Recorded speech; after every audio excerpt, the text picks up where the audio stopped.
All right. Welcome back, Jeff, as a guest to the podcast. So Jeff and I are two of the instructors in an exciting new AI certification course that Upstart is launching. Happy to have you back on Leaders in Lending, Jeff. Thank you. What's the saying everybody does? A long time listener, first time caller. I guess a long time host, first time guest. But it's fun to be back in front of the microphone, so to speak.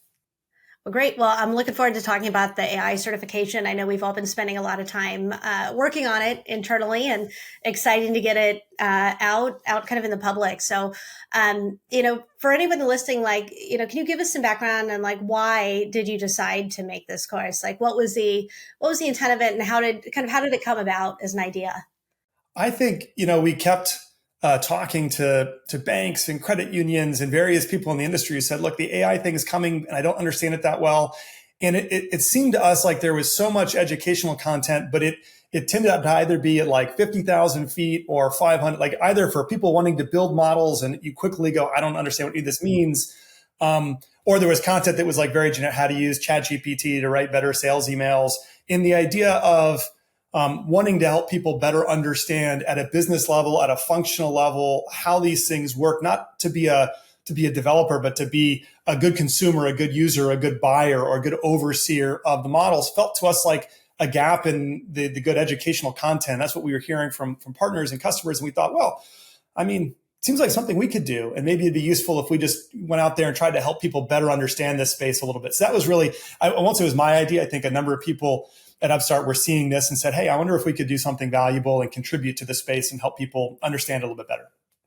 Sure. So, I definitely think there's no shortage of at least content of various levels of AI out there. But who do you see as the ideal user of this course? Like, what's the right persona of people who may really get something out of taking this class from the team?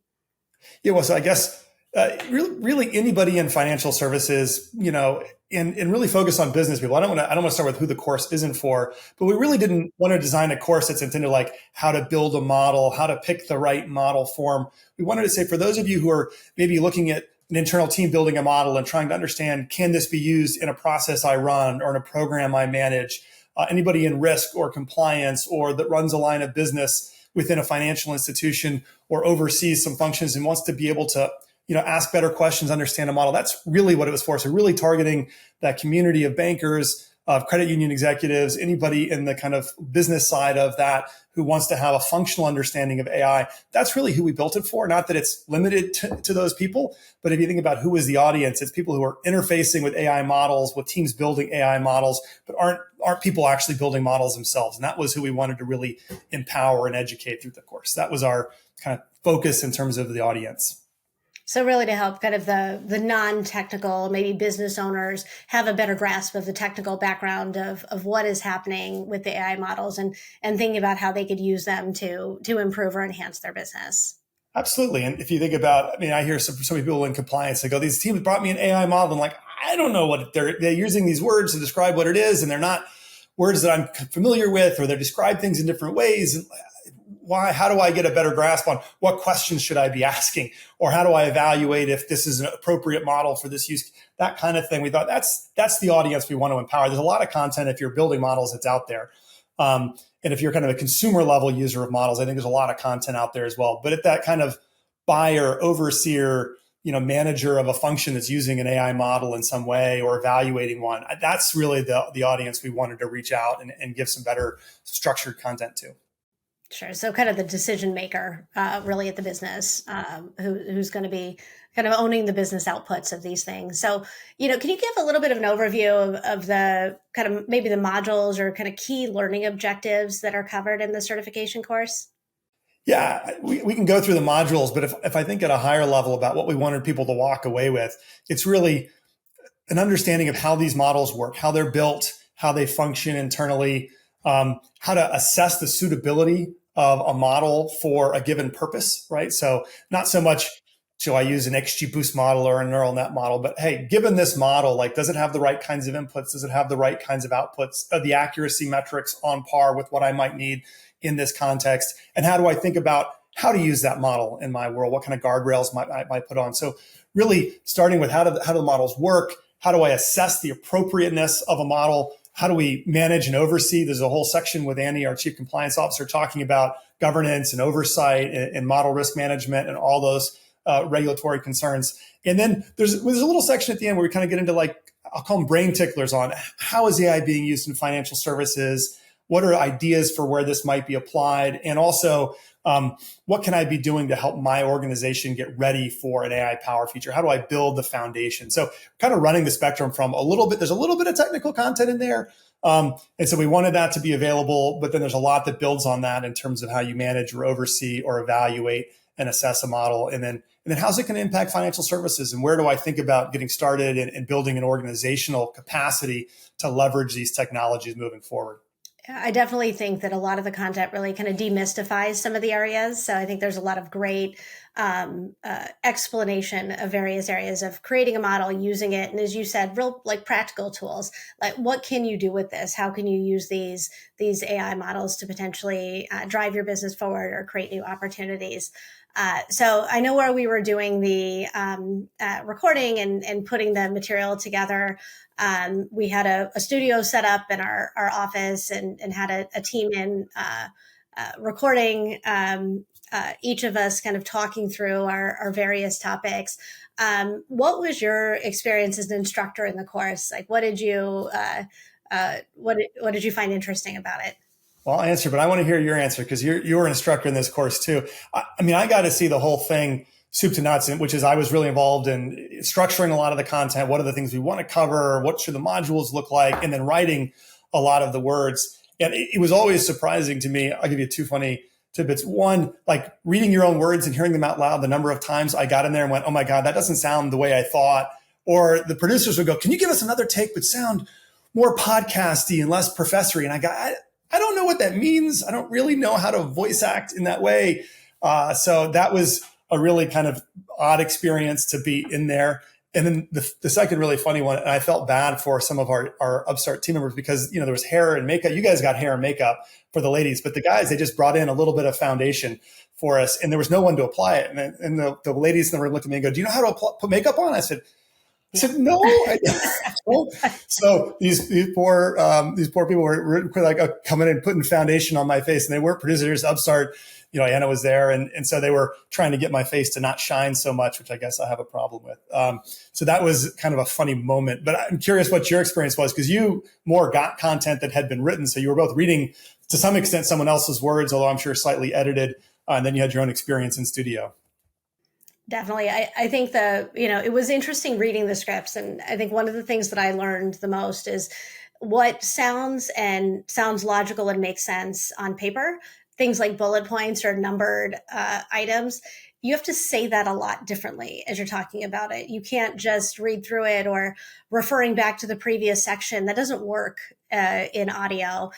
And so going through that and rewording things. And then, as you said, the producers put more inflection on this, have a little bit more excitement here. And I told them, I'm like, well, we're all kind of probably relatively type A in some ways. We can only be so exciting. We're not actors. And the material is pretty serious. But I think probably my favorite one that I think if you take the course, you'll see me probably like laugh a little bit as I'm reading it was obviously a clear, Jeff wrote this section of the script. There's a whole section on a Caltech and a fish study done and the different, I think, patterns of fish migration. As I'm reading this, I'm thinking, I definitely didn't write this, but I know who wrote this material. Was it the fish or the Caltech that gave me away that I had? It was a little bit of both. And so I think when I watch the video back, I see myself kind of laugh as I'm talking about fish and Caltech and like this great story. But it was a great analogy, but definitely not one that came to my mind. And, I do think Anna was very excited and very happy to be there and produce. So it was a fun time as well as just getting really a lot of really great content out there that I think will be really, really valuable. I was surprised how different. I mean, I've done a lot of presentations in my day, but usually live. And so there's no retakes. There's no, hey, you stumbled over these words. Hey, you slurred a little bit here. Let's go. And I was a little, I won't say taken aback, but I was a little like surprised at how often the producer would go, that was all right, but let's let's try that again. And I'm used to having to deliver once and just live with the results and being confident with that delivery. And then and once they stopped me a few times to go back and try something again, then it got in my head like, man, you got to stop doing these stupid things. And then it would happen more. And they go, well, I think you can do better. And I said, okay. So that was it's just a very different experience than being on a live call or doing a webinar or speaking at a conference where it's going to be your delivery is your delivery. And then it is what it is. And here they're like, we can take it again and do it better with a little different voice.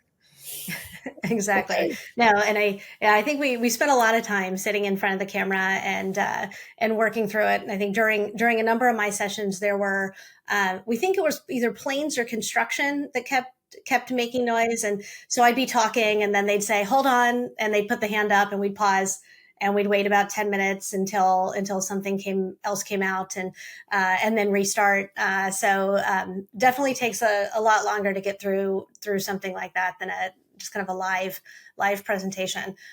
But I think the content's great. Very excited for it. I think what are you most hoping that students who take the course, like what would you like to see people take away from it that where they really feel it adds value? Yeah, I really want people who take the course to come away feeling empowered to not just engage intelligently in the conversation about how and where to use AI and what the risks are and what the upsides are, but to really feel empowered to lead those conversations.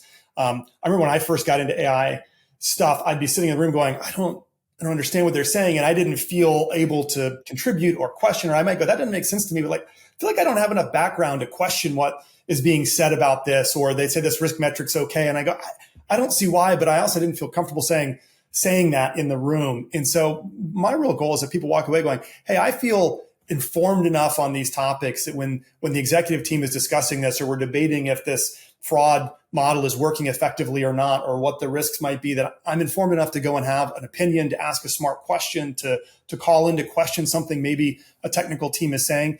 And really, it feels to me like an inflection moment in the usage of AI. And so I want people to feel empowered to help lead the charge in how and where to use AI effectively in financial services. And I hope that's what they come away from this course with. Absolutely. So, and I'm glad we can be part of empowering hopefully a large audience of people to feel that and to learn more about AI and how it can benefit them. So, for anyone who's listening, where can they go if they want to find more resources and then enroll in the course? Where can they go to get that information? Yeah. So the course, just give the real basics. The course is online, video based. It's a couple of hours long, I think 4 or 5 total hours of content, but it's broken up into pretty short videos on the order of 5 to 10 minutes. That are very topical. So our goal was digestible. And then there's a PDF takeaway with a lot of the key points that I really push the team to think of as a job aid, something that you would have and go, hey, I learned these things, but now I'm in the moment, I'm in the meeting, I'm prepping for this meeting about an AI model. Like, what was that framework for evaluating appropriateness, or for what were those